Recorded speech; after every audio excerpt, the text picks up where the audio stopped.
محمد شعیب صاحب آپ تیار ہیں بھائی؟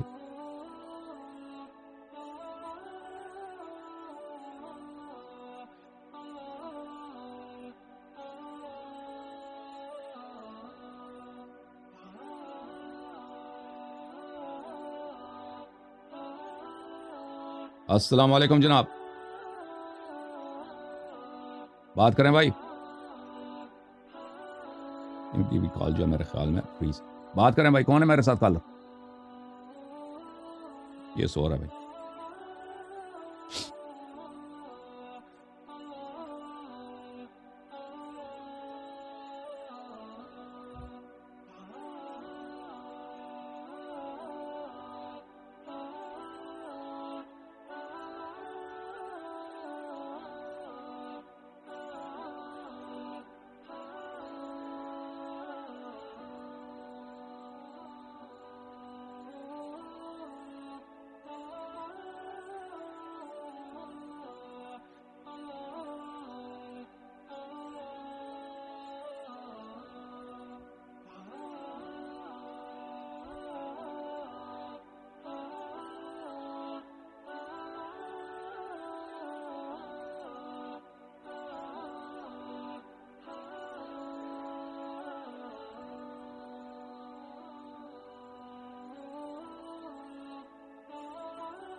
کوئی بات نہیں، ہم دیکھ ہمارے کیونکہ ہمارے آپریٹر حضرات وہ کسی اور کام میں آج لگے ہوئے تھے، تو میں کوئی لیکچر دے دیتا ہوں، لیکچر کے بعد پھر آپ کے کالز لے لیں گے انشاءاللہ تبارک و تعالیٰ. 15 منٹ کوئی 45 منٹ میں ایک اہم موضوع پہ بات کرنا چاہتا ہوں. ویسے بھی ہمارے پاس بات کرنے کے لیے بہت ساری باتیں ہوتی ہیں.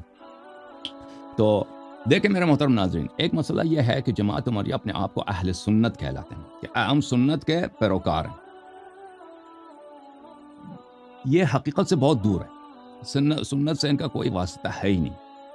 میرے محترم ناظرین، یہاں پہ دو باتیں ہیں.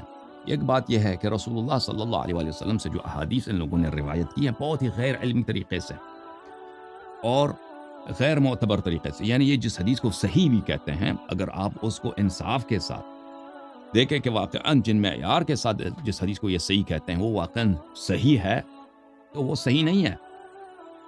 یہ بات بڑی اہم ہے. یعنی یہ جو حدیث کو یہ صحیح کہتے ہیں، پہلی بات یہ خود اپنے کتب میں اعتراف کرتے ہیں کہ صحیح حدیث کا مطلب یہ نہیں ہے کہ یہ واقعاً اس حدیث کو رسول اللہ صلی اللہ علیہ وآلہ وسلم نے بولا ہے، ان کی جانب سے یہ بات واقعاً انہوں نے بولا، ہمیں پتہ ہے، یعنی ہمیں یقین ہے. بالکل صحیح حدیث کا مطلب یہ نہیں ہے. حالانکہ عوام کے ذہن میں جو صحت کے جو معنی ہیں، صحیح ہونے کا مطلب یہ ہے، یعنی اگر یہ حدیث صحیح ہے تو پیغمبر صلی اللہ علیہ وسلم نے یہ بولا، یہ کیا ہے، یا ان کا قول یا فعل یہی ہے.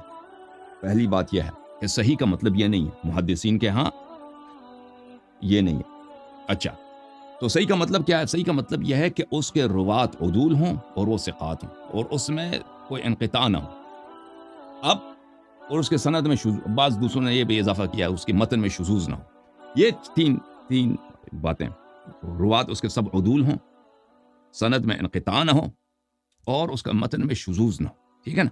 ان باتوں کو اگر لے لیں تو وہ خود کہتے ہیں اس کا مطلب یہ نہیں ہے کہ واقعاً اگر یہ شرائط کسی حدیث میں پائے جائیں تو اس کا مطلب یہ ہوتا ہے کہ وہ واقعاً رسول اللہ صلی اللہ علیہ وسلم نے یہ بات کی ہوئی ہے. ہو سکتا ہے سند میں انقطاع بھی نہ ہو اور اس کے روات سب ثقات بھی ہوں اور سند میں شذوذ بھی نہ ہو. پھر اس کے یہ کیونکہ ثقہ بھی کبھی جھوٹ بول سکتا ہے، ثقہ کو غلطی بھی ہو سکتا ہے، ثقہ کسی بات کو بھول بھی سکتا ہے، فراموش بھی کر سکتا ہے، جھوٹ بھی بول سکتا ہے. ایسے نہیں ہے کہ ثقہ کے لیے ناممکن ہے کہ ایک شخص ثقہ ہے تو وہ کبھی جھوٹ نہیں بول سکتا یا خطا نہیں کر سکتا.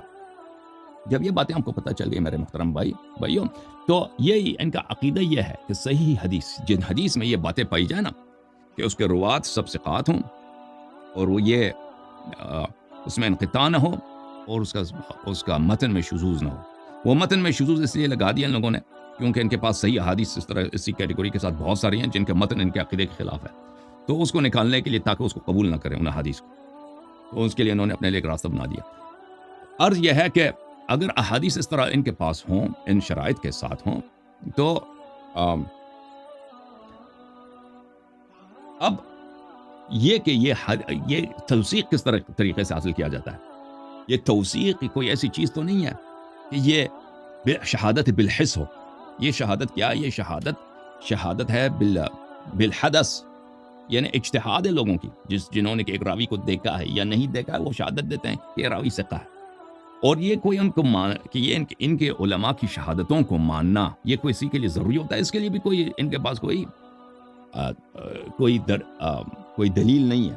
اچھا، جب یہ پتہ چلا کہ توثیق کو خود جنہوں نے شرط لگا رکھا ہے کہ روات سب اس کے کیا ہوں، ثقہ ہوں، تو یہ توثیق کس طریقے سے حاصل کیا جاتا ہے؟ کیونکہ ہم بالوجدان تو حاصل نہیں کر سکتے، کیونکہ وہ راوی بہت سے پہلے گئے، کسی اور کو بالوجدان پتہ ہے، دوسروں کو بھی بالوجدان نہیں پتہ۔ دوسروں کو کس چیزوں کا پتہ ہے؟ وہ علائم سے، قرائن سے انہوں نے کیا دی؟ شہادتیں دی، اجتہاد کیا ہوا۔ اب ان کے اجتہاد کیوں دوسروں کے لیے حجت ہو؟